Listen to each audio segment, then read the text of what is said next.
We got another crash out, man. This is crazy, man. We have to revisit a crash out, and we have legend, Hall of Famer Rebecca Lobo actually finally setting these ladies straight.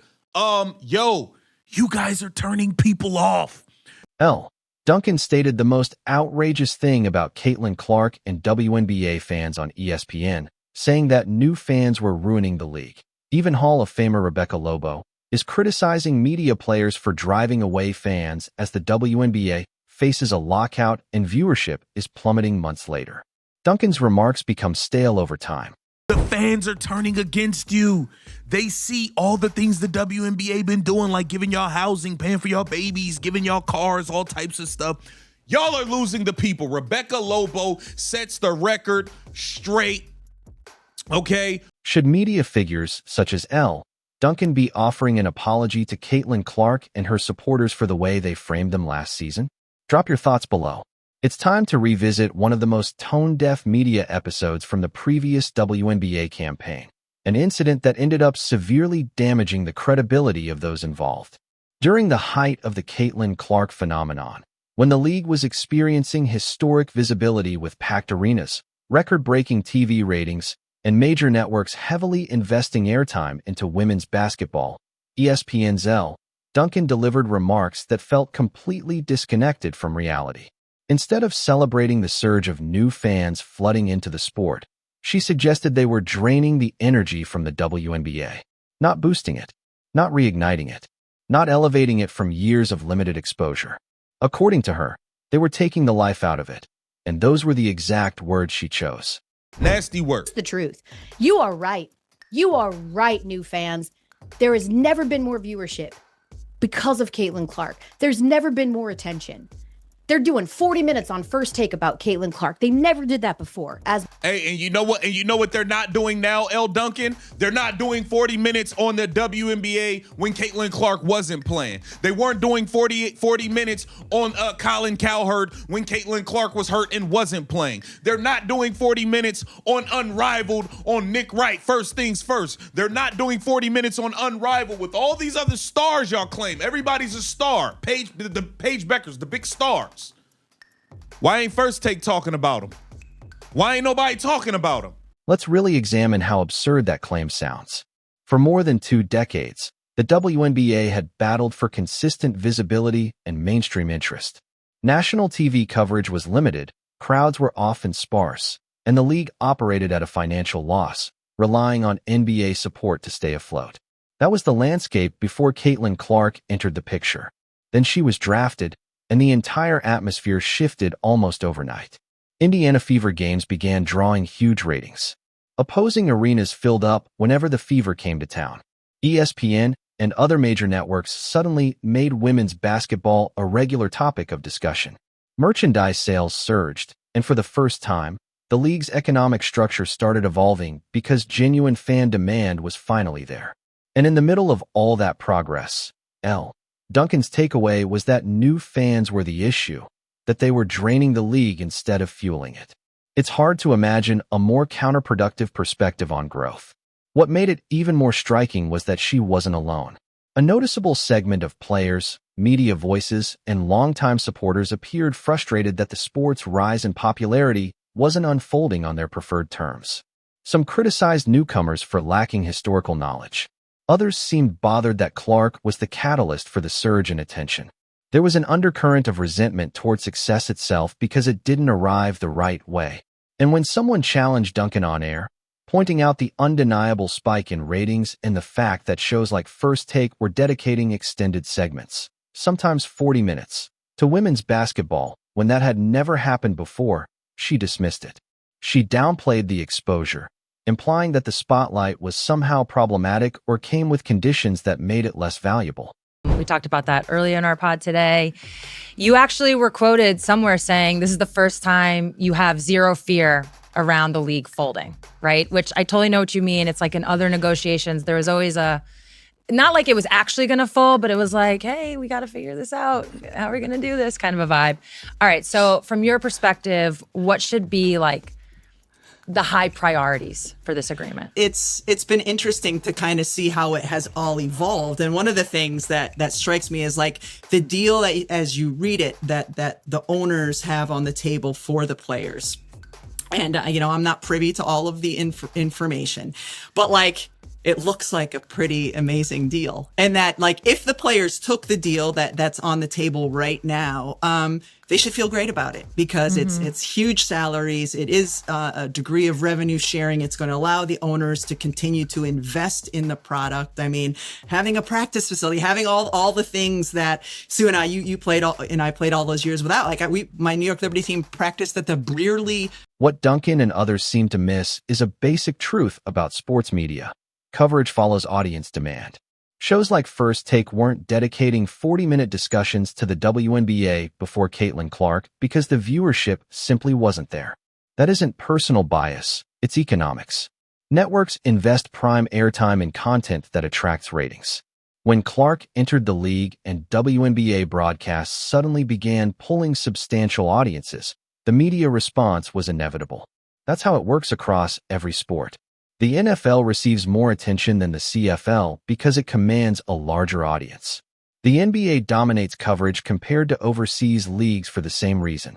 It's straightforward. Yet Duncan and others framed the heavy focus on Clark as if it were unfair to other players or somehow harmful to the league.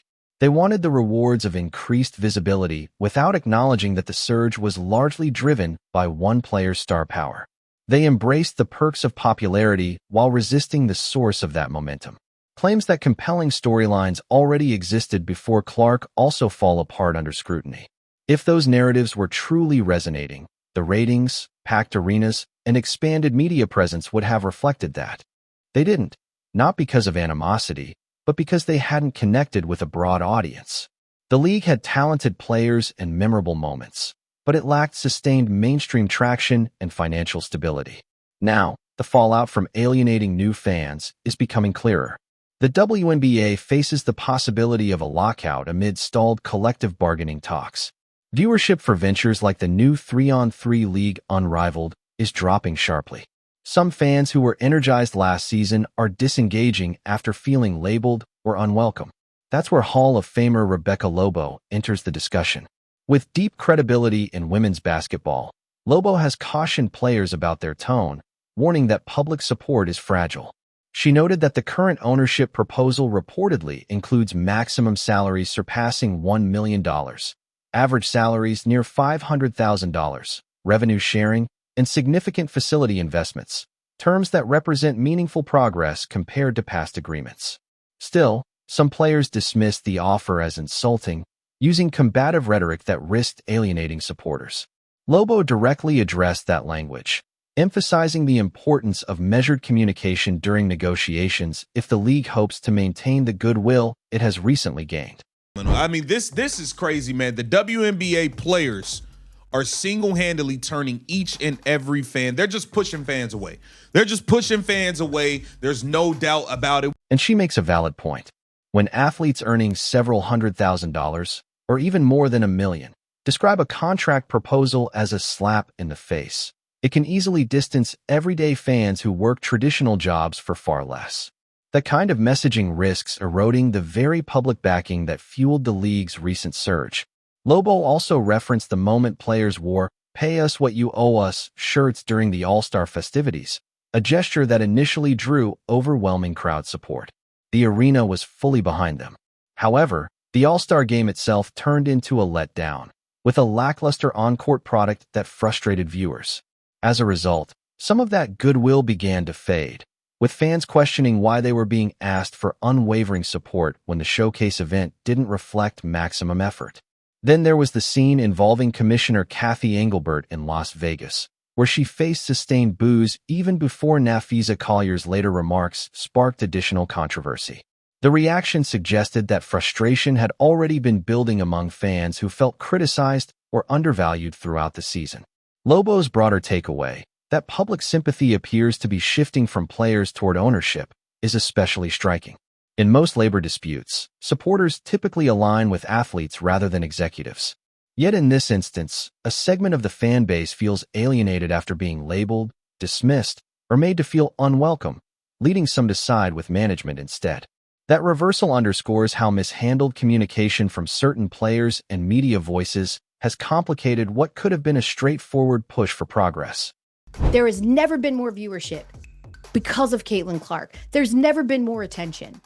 They're doing 40 minutes on First Take about Caitlin Clark. They never did that before.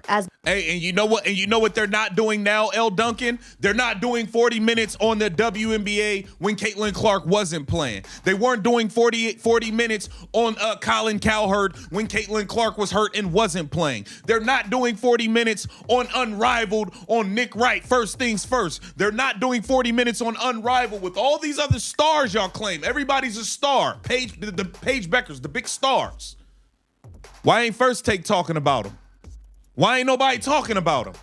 In many ways, it all circles back to the mindset Elle Duncan displayed in that segment.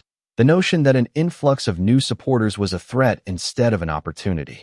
There was clear frustration directed at Caitlin Clark for being the catalyst behind the league's surge in visibility, along with skepticism toward fans who simply wanted to enjoy quality basketball and back women's sports. Consider how many people tuned into the WNBA for the first time last season because of Clark. They purchased tickets, filled arenas, watched broadcasts, and invested in jerseys and other merchandise. Many of them were prepared to stick around as long-term supporters. Yet rather than being embraced as valuable additions to the community, some were met with accusations and labeled in ways that made them feel unwelcome. They were told their interest in Clark was rooted only in her race. They were told their enthusiasm was conditional and therefore meaningless. After hearing that, why would anyone feel motivated to stay invested? Why continue backing a league where certain players and media voices seem to resent you for simply showing up as a fan? Most people wouldn't, which helps explain the dip in viewership and the noticeable shift in public opinion. The situation with Unrivaled highlights this perfectly. The off-season league was promoted as a dynamic platform to spotlight WNBA stars. Yet its television numbers have struggled badly, with some TNT and True TV broadcasts drawing around 32,000 viewers in certain windows, an alarmingly low figure for a nationally aired product. The core reason is difficult to ignore. Caitlin Clark isn't participating, and many of the new fans who were drawn to women's basketball because of her presence don't feel compelled to tune in without her.